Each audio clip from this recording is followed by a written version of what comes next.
Welcome to our Communiversity today, sponsored by Pendleton Community Bank and Cucumber and Company, a community affairs program from West Virginia Institute of Technology in Beckley, hosted by Dr. T. Ramon Stewart, president of West Virginia University Institute of Technology, working to make a difference in Southern West Virginia. Guest opinions expressed on this program may not represent the opinions of West Virginia University Institute of Technology, Southern Communications, or its sponsors.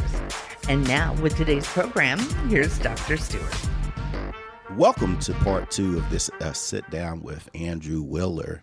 One of the things is, again, as always on our Communiversity today, I talk to you about how bringing the community and the university together is so essential. And one of the things that Professor Willer and I had the opportunity to talk about in segment one was just the role and the work that he does to actually bring in students and get them educated. Now, Andrew, again, how long have you been a professor? Since the early 2000s. Early 2000s. Yeah. And, you know, that experience, and one of the things that I thought was so interesting about that experience, how you've brought that experience to the classroom. As we look at that, we talked about the crime scene house and how it is set up for people to go through and do the various things to learn, you know, how to process a crime scene.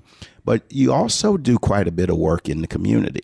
I was looking on TV the other day and I saw you on TV. Tell me more about that show. Okay. Well, that's a local television station is offering a little podcast, Crime in the Coalfields, I think they call it. And they offered to have me as a guest to discuss some of the cases that they are reviewing. And I got an opportunity to sit down with them. Great folks. So you're basically an expert kind of panelist. Is that how they classify it? Yeah, I think that's fair. And so crime in the coal fields, are these active cases? Are they reviewing things from previous cases? They had one specific case that we reviewed, and I think that they review different cases over different times, but these are usually cold cases that have been forgotten or have lingered for a long time unsolved, and they're going back to revisit them. So when you look, obviously we understand the role that you play in the professoriate, educating young minds and stuff in terms of forensics investigations and sending students out around not only the state but the nation. But when you looking at these cold cases, how does somebody find you? Often they're looking for an expert. And so I've done lots of work in the community. Often it's referrals. My role at the university probably helps a little bit. But reputation, I guess, they are looking for somebody. And they talk to other attorneys or they talk to other folks, and that's how they reach out. And so you talked previously about, you know, asking good questions. You're trying to leave your bias out of it and just letting the evidence guide you. So when you go and you're looking at crime in the coal fields and you're looking at these cold cases, what do you see that other people didn't see when the case was hot? Or what are you looking for? Yeah, and as I discussed earlier, the first thing that I start off with is what's the prominent narrative? What's the story that most people are sort of adopting? And then I look at what are alternative narratives? What could else be true? If this didn't happen, what else could have happened? And sometimes it even ends up, if this didn't happen, what must have happened? And sometimes that's a more critical question because those questions are more easy to answer with the available evidence. And so then you go back and look at the evidence that's been collected to see how that lines up with those individual theories. And so in looking at cold cases, have you ever been involved in a cold case that wound up being brought to justice? I had technically it was a cold case. It was maybe 20 years, not too long ago, where a man was charged 20 years after the crime had been allegedly committed. And what had happened in that case was the original investigators had sort of abandoned the case because they had interviewed some folks who had provided an alibi for this witness. But those statements from those witnesses had never been recorded in the file. And so 20 years later, they were looking at these unsolved cases and were reviewing this case and came across hey, this guy's clearly involved in this. We need to pursue this. And he was charged and arrested. And I reviewed all the forensic evidence, reviewed the case file, which was quite extensive. In this case, there had been a civil suit brought, and so there were statements from everybody that had been made, depositions that had been given. And so I had a pretty strong record of what people had said. Many of these witnesses had died in those 20 years, and so they were no longer available. And it just so happened that I went through the property records, talked to individuals that lived at that location, and found a witness that was still alive. He had moved to Charleston. I went up and interviewed him, and he provided a almost eyewitness account of minutes before this individual had died. And this guy had been in a fight with somebody else who was involved in this, not the defendant. And so 20 years later, not only is it more difficult to, provide evidence that proves that somebody did it, but it's also more difficult to provide evidence that exonerates somebody. And it's easy to lose that. So the time is really critical. So in this situation, it sounds like you was working with law enforcement. No, I was working for the defense. So the defense hired me, said that, we've got a lot of just unanswered questions about I don't normally get called unless there's a question. If it's pretty clear that somebody's been involved, there's a ton of eyewitnesses, there's no reason to call me to dig up and do an additional investigation. Sometimes I'll verify some stories. But if there's questions, maybe it's witness motivation, maybe they think that this individual's lying, the defendant is pretty adamant that they weren't involved, then I normally get called in to sort of tease things out. So in that way, I'm kind of, all of the cases I work are puzzles because they don't call me unless it's a puzzle already. Mm-hmm. And in this particular case, the defense called me, wanted me to do some investigations. And 20 years later, and it turned out that the guy that they had charged had not been involved. Okay. And, that I thought you were going the other way because to bring out a cold case 20 years and, people go and prosecute, just, again, this bias that you talk about or whatever, I think oftentimes we'll look and just assume if after 20 years they charge this person, they really did it. But just because you're charged does not mean that you really did things. And I think that's the ultimate power of our judicial system. You can make an allegation, but you have to have the facts that align with it. And so I think that's powerful. So when you look at these cold cases and you're able to go and put those pieces of the puzzle together, how do you feel? Hopefully I'm not feeling. Okay. Tell me more. So once your emotions get involved in it and you get attached to a particular theory, then you start making mistakes. So being detached, being able to sort of look at it very objectively, almost like you're reading a novel, mm-hmm. and trying not to get personally involved in the case, for me, it's critical. A lot of investigators are motivated by their emotional attachment to the case. They get motivated by their connection to the victim or their, wanting justice done because they feel it. There's a drive for that. And for me, it's more about that puzzle-solving piece where I can sort of objectively detach. Often I have conflicts with, a prosecutor or a law enforcement because they are convinced that this individual is guilty and they're passionate about it, and I can understand that and appreciate it. But where I'm coming at it from maybe a little colder perspective, that causes a little bit of tension. How do you teach this detachment? Ooh, that's tough. It's a tough thing to teach. I think the field itself lends itself to individuals who are a little detached. You can't really go through a death investigation class and review, autopsy photos and crime scenes that are pretty graphic and not be a little bit capable of detachment. If you are really emotionally attached to those types of scenes, incredibly empathic. But the craziest thing is, and I know enough about crime scene investigations to know that I don't know anything about it.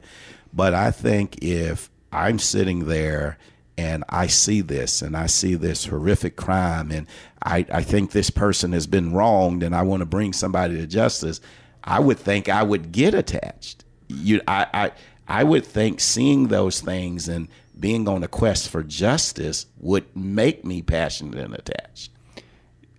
Yeah, but I think that there's also this risk of you're getting attached and ending up pursuing someone who didn't do it and ending up in a situation where somebody that's innocent is now had their life destroyed. And so not only do you have the initial tragedy of that first offense, that first crime, you've doubled that now, and maybe tripled it, because the person who did do it, justice never reached them for this crime. And then if you've picked the wrong individual as your target, as your chief suspect, then you've destroyed another life as well. And so it may be that without that dispassion, you can't get justice. And so, it's very easy to be empathic toward one individual, but as soon as you get attached to it, you run the risk of not being suitably empathic toward all the other individuals involved. Yeah, and I think it's so important to hear you talk about the notion of being detached and ideally helping students learn, because they will be the professionals that are in the field, helping them learn that level of detachment that allows them to appropriately assess the situation for the purpose of not only being fair, but being just. And I think more people having that ability to balance fairness and justice is very, very important. But ladies and gentlemen, again, in studio with us today, continuing our conversation about forensics investigations, Associate Professor of Forensic Investigations, Andrew Willer. We're going to take a short break, so stick with News Talk WWNR for more Our Communiversity Today. Discover WVU Tech right in your backyard. With 6 ABET accredited engineering programs ranked among the top 100 for engineering and nursing nationwide, WVU Tech offers the best return on investment in West Virginia. Our small, supportive campus is home to high-demand programs in fields like hospitality and culinary, chemical forensics, and the only 4-year construction management degree in West Virginia. Learn more about all the exciting things happening at Tech at wvutech.edu today. If you want a real cool website, I'll tell you what to do. Call them cats at Cucumber and they'll build a site for you. Our people are so friendly and our updates are the fastest.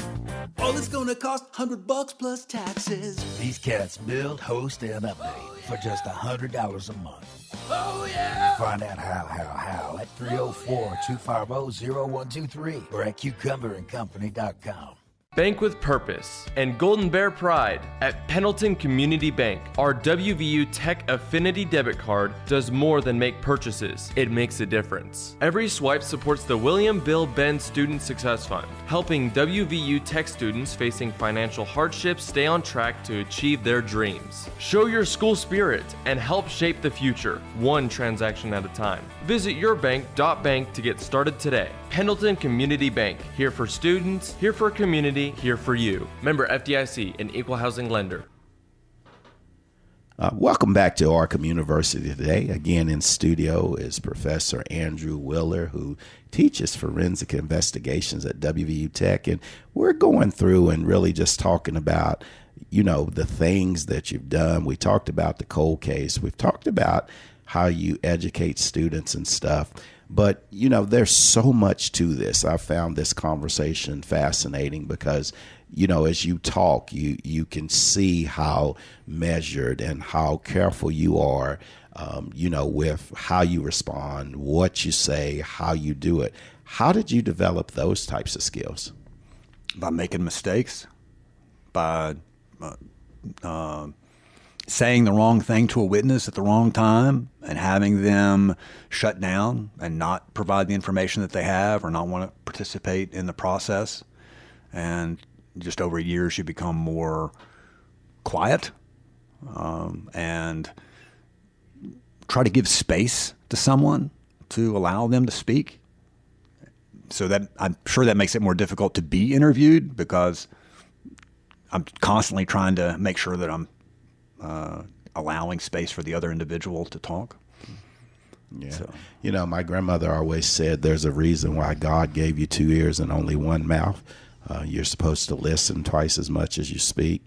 And, you know, listening is not a big trait that many people exhibit now. And even to your point about the bias, you know, as we look at social media and we think about how it drives the content that you see, it's predicated on the algorithm based on what you've already engaged with. They're going to give you more of what you've already seen so that you think that that's the only thing. And so being detached, do you find yourself engaged in social media or different things? Probably in the same process. I'm very cautious about making sure that my sources are neutral or recognizing that this particular source has bias.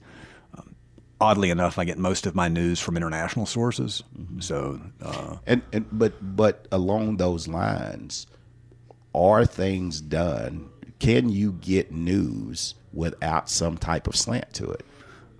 I don't think that that's possible. Period. I don't think you can get any statement from anyone without a slant. Okay, let's hone in on that. Because again, I look at people, and again, my grandmother, she's a special child of God, you know, lovely little lady, but she would say, man, you're lying through your teeth. And you see so many people lying through their teeth, but they really believe the lie that they're telling. How do you overcome that? Well, one, I try to differentiate between a lie and a mistake. Okay. And that I define a lie as intentionally telling something that you don't believe to be true. Okay, so it's an intentional deception. Okay. I think that if you're sharing something that you genuinely believe is true, even though it might be erroneous, that's not a lie. That's just a mistake, and that comes from ignorance. Okay. And we all are ignorant about lots of different stuff. In fact, most of our understanding of the world comes from a lot of ignorance. It's a lot of faith that we put in our belief system. We fill in the gaps. We rarely even in our day-to-day observations, we don't see everything. We selectively pick things that draw our attention, things that are novel, things that are new, things that are in motion. And that's where our attention goes. And then we miss all of this other stuff. Conversely, if we're focused on trying to pick out all the details and identify all the details and commit those to memories, often we miss how they're connected and what the big picture is. And so those systems are working against each other all the time. And so can a guilty person really believe they're innocent? I think a guilty person can justify their innocence. I think that they can come to a conclusion that this was done for the right reasons, or that they had to, or that this was self-defense, and that they can rationalize those types of things. So in your consultation and different things, and you go through and you identify, you get hired by a defense team to go through evidence, and when you see the evidence and you have that objective, detached, limited bias approach to exploration, you come out with a determination. What if you determine the person is guilty? That's actually the majority of the cases. That's the majority of the cases I handle come out that way. Okay. And often it is a matter of presenting that evidence to the attorney, who then presents it to the client and says, look, if we go to trial, this is what's going to happen. You have to work out your best options with the hand you're dealt. And this isn't looking good for you. And so you need to plead this. And so it makes the system a little bit more efficient, because these cases aren't being taken to trial that are obvious losers, but sometimes it's the defendant that needs convinced that this isn't going to go well for them. Mm-hmm. And so in the process of my investigations, I get a lot of witnesses. I find additional evidence that suggests that it's going to come out, or it's going to be embarrassing, and that this is what needs to happen. And the majority of cases that I do end up being where the defendant is actually responsible, because it's already gone through there's already been a preliminary investigation by law enforcement before I get involved. So the odds that they were wrong in their assessment, not very great. It does happen, and in those cases, it's very important that I'm involved. But often it's a matter of convincing the defendant that if you go to trial, this isn't going to go good for you, and that you need to try to work out whatever deal you can. Yeah, and you know, I think for those of us not in the profession or the professoriate in this area, we see a lot of this type of stuff on television. You know, the CSIs and CSI Miami and CSI with LL Cool J. I mean, like LL Cool J got CSI. I mean, he's like, I'm bad, and you know, I'm gonna knock you out, or Mama said knock you out, or whatever. But in all seriousness, the dramatic approach of Hollywood gives us this, where there's going to be this gotcha moment or this Perry Mason moment but what you're saying is that really rarely happens. Well, for example, I had a class that I'd done. It was a camp that I'd done. I'd set up some scenes, and the students in this camp, at the end, they wanted the answer to the scene. And I told them, I don't have an answer for you. In the real world, you don't have this is the answer in the final credits roll. It is uncertain. Even in the best cases, there's always some uncertainty. And there is nobody there to check your work and say, oh, yeah, you got this right. You have to do that on your own. And so it really is more of not a binary thing. It's just this range of probabilities. And you're looking at, is it very probable that this individual's responsible, or is it very probable that this person's not?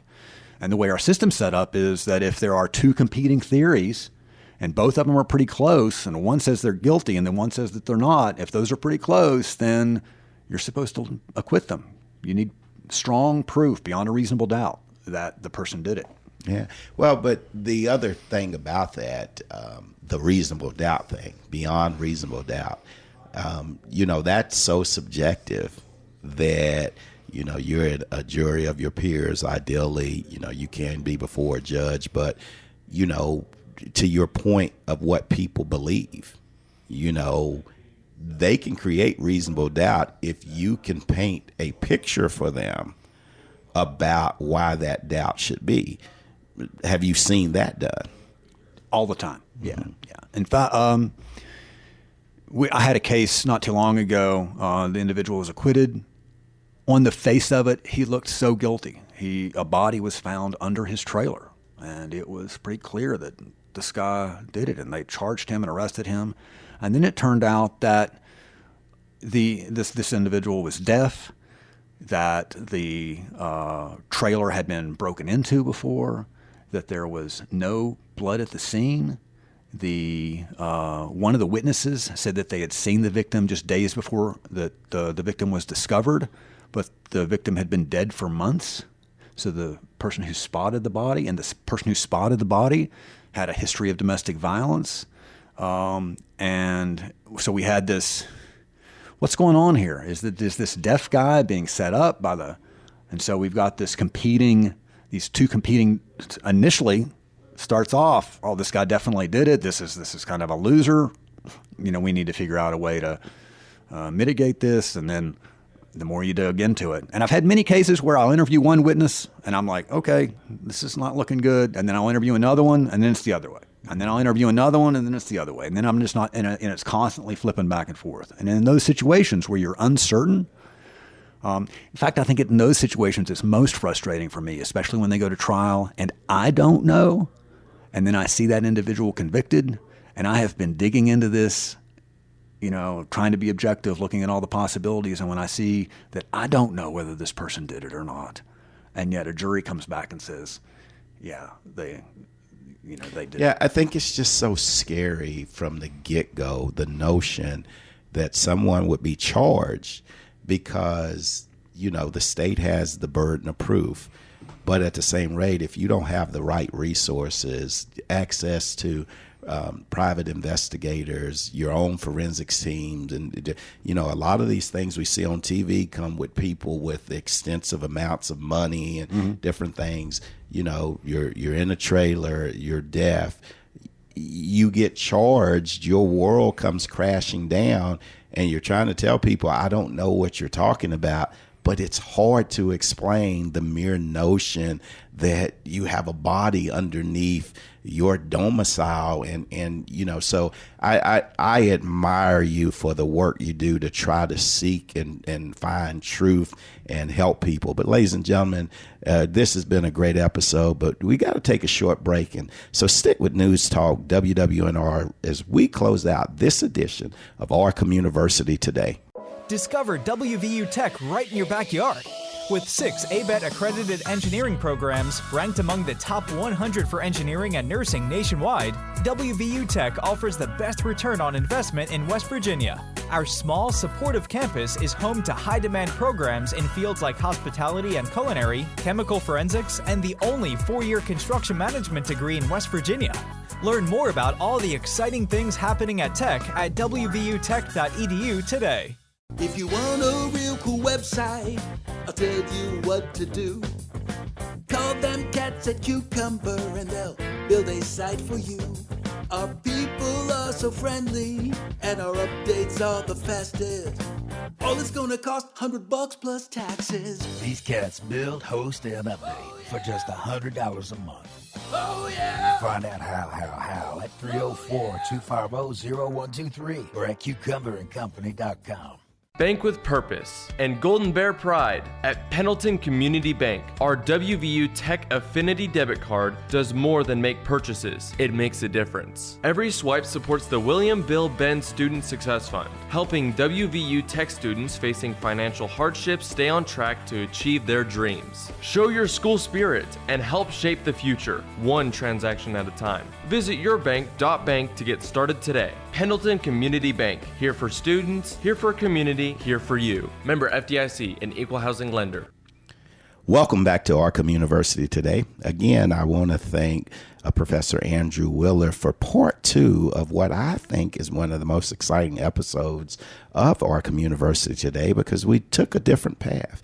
Not only did we look at Andrew and his work in the professoriate as an associate professor of forensic investigation, we also got a chance to listen at how he applies that theoretical knowledge to practical situations that plague families here in Southern West Virginia. And I think it's so important that people are trained in the manner that Professor Willer is, and he's training them here in Southern West Virginia, people that are going out looking for ways to help people, not necessarily hurt people. And I think that's so important in this world that we live in, that's socialized by and centralized by television, to be able to get to the pure facts and allowing the facts to guide us to the decisions that we need to make to not only be safe, but also be secure. So if you'd like to learn more about Professor Willer, also forensic investigations at WVU Tech, please visit WWNRradio.com for additional information about this and how you can help build our Communiversity Today for a brighter Southern West Virginia tomorrow. Discover WVU Tech right in your backyard. With 6 ABET accredited engineering programs ranked among the top 100 for engineering and nursing nationwide, WVU Tech offers the best return on investment in West Virginia. Our small, supportive campus is home to high-demand programs in fields like hospitality and culinary, chemical forensics, and the only 4-year construction management degree in West Virginia. Learn more about all the exciting things happening at Tech at wvutech.edu today.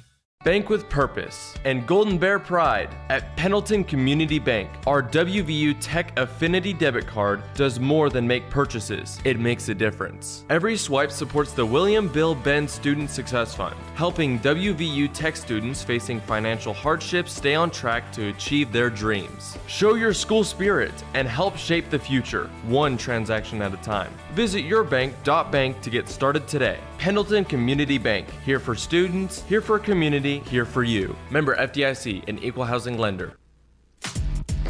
You've been listening to our Communiversity Today, sponsored by Pendleton Community Bank and Cucumber and Company, a production of West Virginia University Institute of Technology and Communiversity partner Southern Communications in Beckley. For more on this program and contact information, visit our website at wwnrradio.com.